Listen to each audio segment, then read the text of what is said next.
5 நிமிஷம் தான் பேசணும், 10 நிமிஷம் தான் பேசணும். நான் பேசுறதே 3 நிமிஷம் தான். அதுலயும் அது பேசக்கூடாது, இதை பேசக்கூடாதுன்னு சொன்னா அப்புறம் தான் எதை தான் பேசுறது? அரியலூர்ல போனப்போ நான் கரெக்டா அந்த ஊருக்கு போறதுக்கு முன்னாடி ஒரு அந்த ஏரியாலேயே அந்த பவர் கட்டு.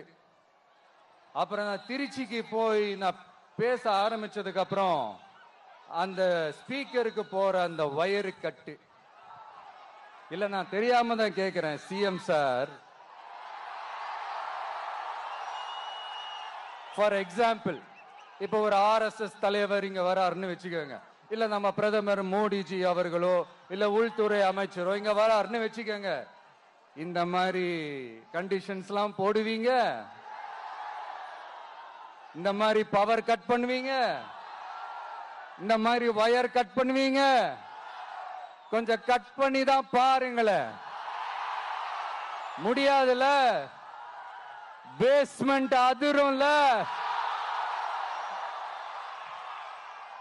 நீங்க தான் மறைமுக உறவுக்காரர்களாச்சே. இதாவது பரவாயில்லைங்க.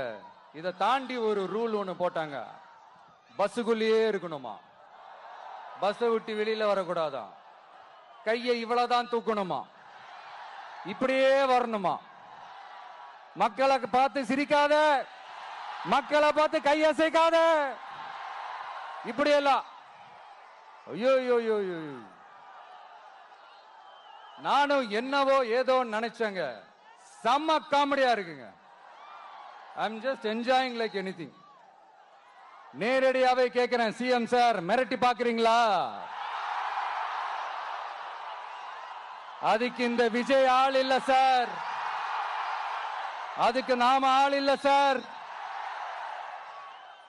என்ன செஞ்சிருவீங்க? மேக்சிமம் கொள்கைய சும்மா பேருக்கு மட்டும் வச்சுக்கிட்டு குடும்பத்தை வச்சு கொள்ளையடிக்கிற உங்க